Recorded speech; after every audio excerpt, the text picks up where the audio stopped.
तो जब भी हम एक्सेल में काम करते हैं तो बहुत बार ऐसा होता है कि आपके पास डेटा 2 टेबल्स में होता है और दोनों टेबल का डेटा आपको एक साथ कंबाइन करना पड़ता है। तो जब आपको ऐसी केस मिलती है तो आप वी लुकअप यूज़ कर सकते हो। तो आज हम वही देखेंगे कि how we can VLOOKUP between 2 tables. तो ये मेरे पास कुछ डेटा पड़ा हुआ है जिसमें कस्टमर आईडी, परचेसेस मेड और कंपनी का नाम लिखा हुआ है। और मेरे पास दूसरा टेबल है दूसरी शीट में जिसमें बस आपके पास कस्टमर आईडी है जो आप यूज़ कर सकते हो मैच करने के लिए। तो वी लुकअप का कंसेप्ट अगर आपको समझना है तो आप प्राइमरी की और फॉरेन की तरह समझ सकते हो। तो इस टेबल में जो कस्टमर आईडी है वो एक प्राइमरी की है और यही primary key will act as a foreign key, ये जो दूसरा टेबल है उसमें। तो हमको ये डेटा अगर वहाँ पुल करना है तो अपन वी लुकअप का यूज़ यहाँ पे कर सकते हैं। तो we will use VLOOKUP here. तो 2 तरीके हैं, आप सीधा यहाँ पे फॉर्मूला भी टाइप कर सकते हो या फिर आप एक्सेल के यूआई का यूज़ भी कर सकते हो। तो अगर आप नए-नए हो तो आई विल सजेस्ट कि आप एक्सेल का यूआई का यूज़ करो, जो आपको ईज़ी जाएगा समझने में। तो फर्स्ट चीज़ है, यहाँ पे आपको वी लुकअप सर्च करना है। अगर यहाँ पे नहीं आ रहा है तो you can search from here, just type V lookup और यहाँ पे फिर गो पे प्रेस करना है। जब एक बार आपको वी लुकअप दिख जाएगा तो आपको उसको खोलना है। तो अगर आप इसके पैरामीटर्स एक बार समझ जाओगे तो आपको आसानी होगी वी लुकअप लगाने में। तो इसका पहला पैरामीटर होता है लुकअप वैल्यू। तो ये वो वैल्यू है जिसके बेसिस पे आपको मैच ढूँढना है।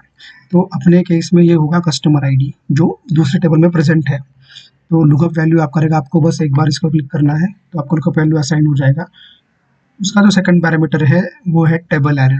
तो टेबल एरे वो चीज़ होगी जहाँ से आपको डेटा पिक करना है।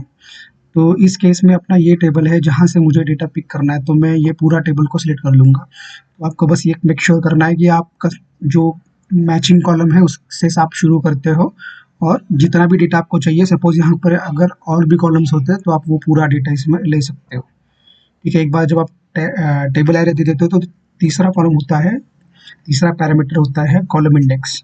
तो कॉलम इंडेक्स वो चीज़ है जो टेबल से आप डेटा पुल करना चाहते हो, उसमें आपको अगर मैचिंग वैल्यू मिलती है तो कौन सा कॉलम चाहिए। तो अगर मैं परचेस मेड चाहता हूँ तो ये मेरा सेकंड कॉलम हो गया।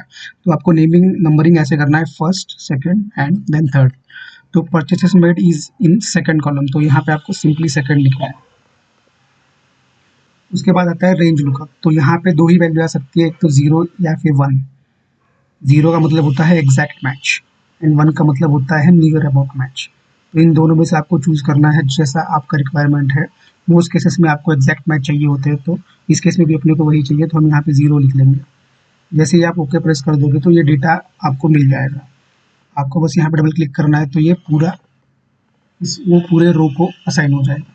तो यहाँ पे आप देख सकते हो कि वो डेटा आपको यहाँ से मिल चुका है।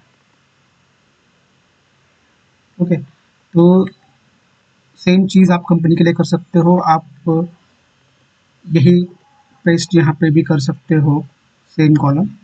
Okay, but it is getting B2।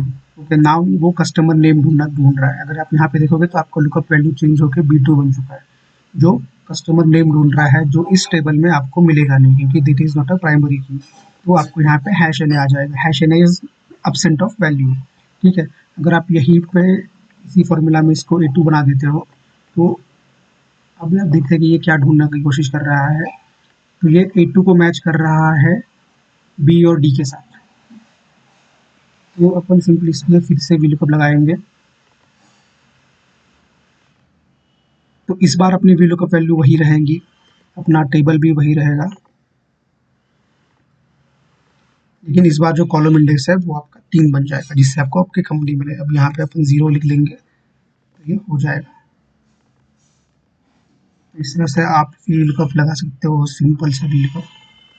तो इसमें और एडवांस फीचर्स होते हैं जो आप धीरे धीरे सीख सकते हो, लेकिन अगर आपको बेसिक VLOOKUP लगाना है तो ये वीडियो आपकी काम आएगी। तो मिलते हैं नेक्स्ट वीडियो में।